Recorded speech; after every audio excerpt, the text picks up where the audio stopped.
Good morning guys. Ayan. So, today, it's September 3rd. Parang ang tagal ko nang hindi nagbo-vlog. Ayan.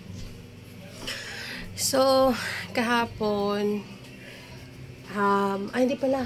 Bear na pala ngayon and kahapon nag-start na ako mag-upload ulit ng mga video. So, yung mga hindi ko na-edit, in-upload ko na kahapon and yeah, so today wala naman tayong masyadong gagawin.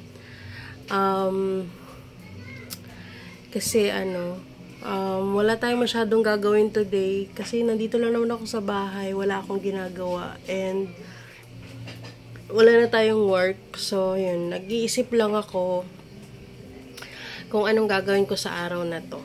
Ayan, so, pag meron akong mga masasagap na mga clips or videos, i-upload ko na lang later kung anong makita ko. And, ayun, so, later na lang siguro kung meron tayong mga magaganap.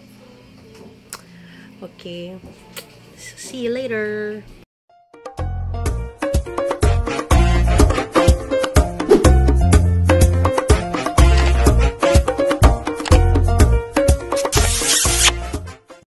Ganito na lang ang gagawin ko pala. Ang i-upload ko pala guys ay yung mga pinagsama-samang video nung panahong hindi ako nagbo-vlog. Okay? So, sa loob ng isang buwan na yon na hindi ako nakapag-upload, marami akong videos na naipon na pakonti-konti na supposed to be i-upload ko sa Reels.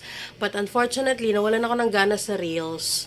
Facebook Reels kasi parang ang bagal ng kitaan doon, hindi mo agad nakikita yung yung proseso ng kita doon sa Reels, not unless sa YouTube na talagang meron na akong umpisa, kumbaga. So hindi ko siya in-upload sa Reels. Na lang. I mean, may mga ibang part na in-upload ko sa Reels, pero pagsasama-samahin ko na lang kasi i-upload ko na lang dito sa YouTube. So, yun na lang yung panoorin nyo guys. Yun na lang i-upload natin ngayon. Thank you! So, mag-umpisa tayo dito guys dahil nga pasukan na. So, it's brigada. So, umattend kami ng brigada and doon sa school ng stepson ko, meron silang paganito yung pabanda habang nagbe-brigada. So, yun yung ibinidyo ko lang sila kasi sobrang gagaling ng mga bata. Nakakatuwa.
Galing-galing oh.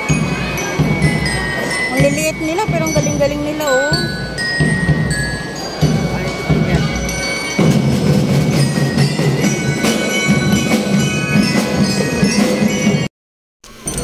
Tapos, habang papauwi kami ng bahay, nadaanan namin itong tumpok-tumpok na rambutan. Hindi ko pala nabanggit sa inyo guys sa mga previous vlogs ko na napapauso ngayon yung rambutan. So, yun yung target ko na ipapakita sa inyo sa mga susunod na araw kung ano yung napapauso ngayon ng mga prutas, napapauso ngayon ng mga gulay, kung ano yung mura at ano yung mga umuusbong. Lalo na't magdi-December na, napakarami ng prutas at gulay ang lalabas niyan kasi nga, magde-December na. So, bumili kami dyan ng rambutan, tumpok. So, 20 pesos isang tumpok, 2 tumpok ang binili ko. And kulang pa rin sa amin yung 2 tumpok.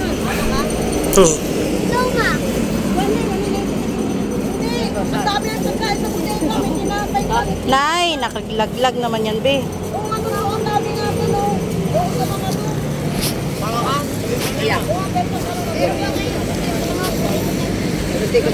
Bayad, be, oh. Tapos isip lang.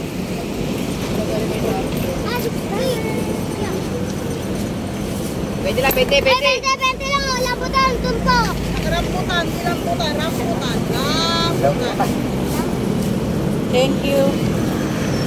Ano? Bulok. Ha? Bulok? Bulok yan? Akin na. Akin yung bag mo.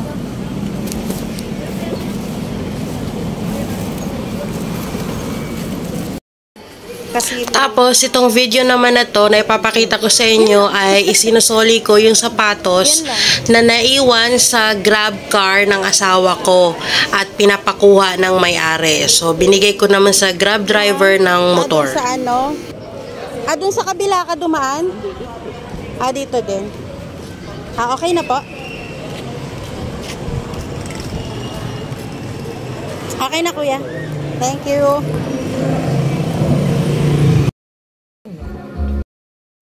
Kanin? Full. Kubos. Ha? Pawag mo kanin? Ha? Kunti lang na kanin. Ano to? Sarap. Full. Kubos. Ito full. Ay, hindi to full. Ano to? Iba to. Hindi siya full. Kasi ito yung kubos namin. Nagawa ko. Gawa tayo ng recipe nito para ano. Ito yung perfect pang shawarma. Ayan. Perfect yan pang shawarma. Buksan mo, Han. Hatiin mo sa gitna. Diba? Perfect yung gawa ko. Na kubos. Arabic bread. Yan.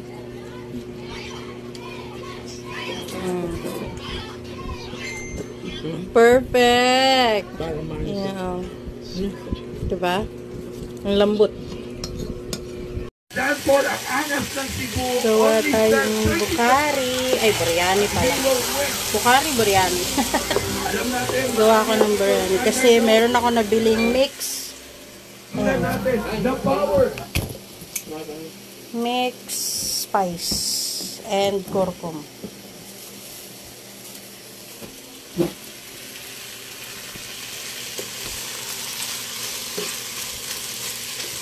Bukari, biryani. Bukari, ano man to? Biryani man to sa Saudi. Dito sa kanila, bukari. Sa Pilipinas.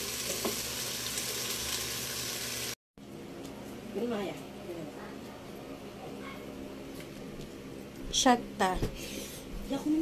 Biryani.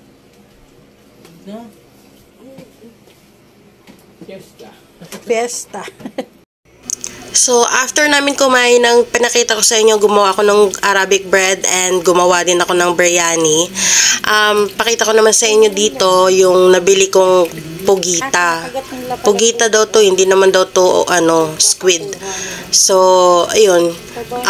First time ko kasing bumili ng pugita na yan. Kaya, first time ko din magluto sa buong buhay ko. Kaya, matuwa lang akong i-video. Dapat kaso lang. Alam mo naman yung timbangan sa palengke, madaya. Yan. So, tanggalin natin to. Ito yung kanilang, anong tawag nito? Ito kanilang yung bibig, yung ngipin. Ang hirap pala kunin ito. Paano ito kunin? Mamaya na lang. Ayun. Yan yung kanilang ipin. Itong isa, mamaya ko na kunin kasi ang hirap niya kunin. Anyways, ang gagawin natin sa kanya ay huhugasan natin siya. Ayan. Tapos, buhusan natin ng tubig para mahiwa natin.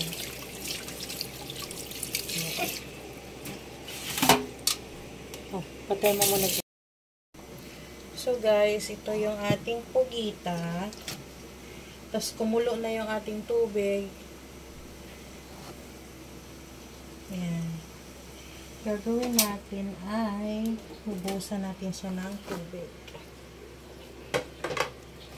Ayan. Para maluto siya ng konti. Tapos mahiwa natin siya. Kasi pag ganyang malambot siya, hindi natin mahihiwa. Wala akong pasensya. Pagkatapos ko pala guys nabuhusan ng mainit na tubig yan, hindi ako nakokontento. Ang ginawa ko, pinakuluan ko siya ng mga 30 minutes. Tapos after that, pinalamig ko siya, tapos nilanggay ko siya sa freezer kasi kinabukasan pa namin to lulutuin. So, hindi ko na video din yung pagluluto sa kanya kasi nakalimutan ko. So, yun. So, yun lang yung ating video for today. Sana nag-enjoy kayo at sana masaya kayo at nagbabalik na ako. Sana sa susunod ko mga video, panoorin nyo pa rin. Thank you for watching everybody. God bless you. Pakukuluan lang natin siya.